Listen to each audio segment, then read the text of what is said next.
It's going. It could be. It's way out of here. Another Ultra 2 home run brought to you by the mad scientists at Miken Sports. Ultra 2's Ultra E-Flex technology puts the power in your hands. 29% more Barrowflex creates spring-loaded energy for ultra distance. Ultra-strong Carbon X composite shell delivers maximum durability. The Ultra 2 has the industry's largest sweet spot because it's not how far you hit, it's how many times you hit far. Money doesn't grow on trees. In fact, neither do most baseball bats. They're made of metal. They work great, but they're not cheap and they don't last forever. But what if you could restore your metal baseball bat to the condition that it was the day you bought it? Reflex, the revolutionary process that puts the power back into your bat and into your swing. Reflex's pulse magnetic technology works fast and saves you money. Don't throw away your old metal baseball bat. Restore it with Reflex. You already own your next new baseball or softball bat. Long Haul Trucking, running on the power of promises kept. The company you call first. Long Haul Trucks, there to serve you with GPS satellite-equipped trucks. Ensure instant response for load location and your peace of mind. Top of the line, late model, state-of-the-art equipment. Smoothest riding trucks in the industry. At Long Haul Trucking, we also offer the revolutionary roll-tight tarping system. Loads like a conventional flatbed and protects your payload like a van. Long Haul Trucking, running on the power of promises kept.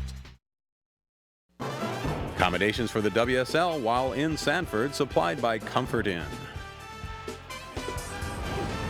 Hello and welcome back to WSL Today. The city of Sanford is home to many notable ball players, like former All-Star Tim Raines, and we've all heard of him, World Series champion David Eckstein of Anaheim. And it was also the former spring training home of the New York/San Francisco Giants. You might have heard of a couple of guys who swung the bat there in the past: Willie Mays, Jackie Robinson, Babe Ruth. Yeah, some pretty big names. And R.T. Hillary explains, despite the great baseball history, you don't necessarily need to be a baseball star to have fun in Sanford. The stadium here in Sanford has seen famous players as Babe Ruth, Jackie Robinson, broke the color barrier here. But what makes us unique and different from a lot of other cities our size is that we have about 1.5 million people come to Sanford via the airport and the Amtrak station that's located right here. One of our challenges right now is to have the people to come and stay here in Seminole County. With the historic homes in here, we have over 400 homes that's listed on the historic district. We have 80 buildings that are listed on the historic district in our historic downtown area. A lot of cities and governments try to, or they come to Sanford and see our model here because it's original, no one else really has it, and they go and duplicate it. We're minutes from everywhere. We're minutes from Disney, we're minutes from Daytona Beach, we're minutes from the Kennedy Space Center, Cocoa Beach, you name it, within 45 minutes max, you can be there. So give us a chance, come and visit us, and I trust you, we'll live up to our name, the friendly city of Sanford. Sanford looking like a pretty city. Not bad. I can see visiting there, but back on the softball front, that stop in Sanford is just the beginning. Coming up this WSL season, we have a whole lot more stops across North America as we make our way to that final stop at the Edgewater Beach Resort. Now, one team conspicuous by its absence in Sanford had to be Dan Smith, Backman Easton. They were nowhere to be found, but one of the young stars, Jason Kendrick, was recently in Valdosta, Georgia, hosting a tournament as he gears up for the 2003 WSL season. This tournament actually a WSL qualifier, and for much more from Valdosta, we toss it out to Susan Chambers. It's softball crazy down here in Valdosta, where 80 teams have come from all levels to participate in Jason's tournament. So let's play ball! Yeah. Softball teams and fans flocked to Freedom Park for Jason and Nate Kendrick's annual outing. Many of the biggest names in the game made it a must to make it to Valdosta.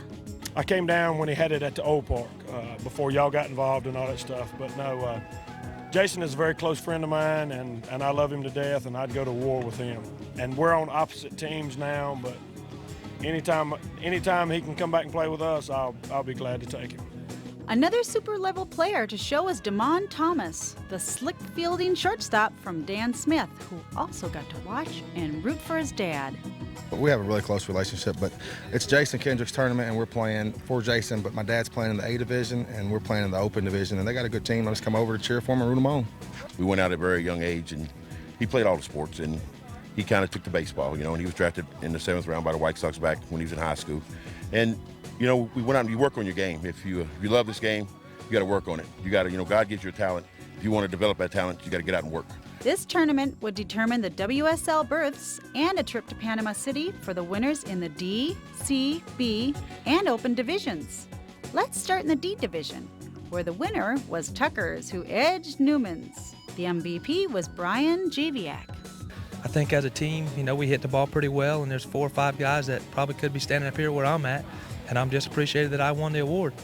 In the C division, it was Avalon Screen who won a ticket to Panama City as they edged Easton Synergy.